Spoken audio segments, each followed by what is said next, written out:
Hello வணக்கம் தேவி cooking channel. எப்படி இருக்கீங்க? எல்லோரும் நல்லா இருக்கீங்கன்னு நினைக்கிறேன். நான் இன்றைக்கி சாம்பார் வைக்க போகிறேன். சரியா, நான் எல்லாமே மிக்ஸ் பண்ணி முடிச்சிட்டேன். நான் சொல்கிறேன்.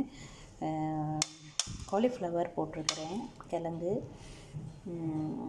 மற்றது கேரட் எல்லாம் போட்டிருக்கேன். இதில் கருவேப்பிலை இருக்குது, மசாலாத்தூள், செலவுத்தூள், மிளகுத்தூள், கறி மசாலா, சாம்பார் தூள் எல்லாமே இருக்குது. கொஞ்சோண்டு டொமாட்டோ சாஸ் சேர்த்துருக்கிறேன்.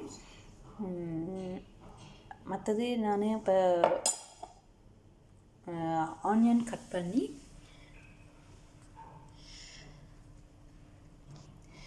வெங்காயம், வெள்ளைப்பூடு, தக்காளி கட் பண்ணி நான் மிக்சியில் போட்டிருக்கிறேன். அது வெண்டர் பண்ணி எடுத்துக்கிடுவோம். நம்ம இப்போ ஜூஸ் பண்ண தக்காளி, வெங்காயம், வெள்ளைப்பூடை நம்ம இதில் ஊற்றிட வேண்டியதான். ஊற்றிட்டு நல்லா மிக்ஸ் பண்ணிக்கிடுவோம். உப்பு சேர்த்துருவோம். உப்பு போடலை, உப்பு கொஞ்சம் சேர்த்துக்கிறோம்.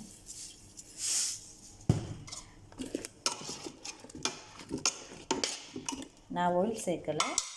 இப்போ நம்ம அடுப்பில் வச்சிடலாம். நம்ம இப்போ கொஞ்சம் தண்ணி சேர்த்துக்கிடுவோம்.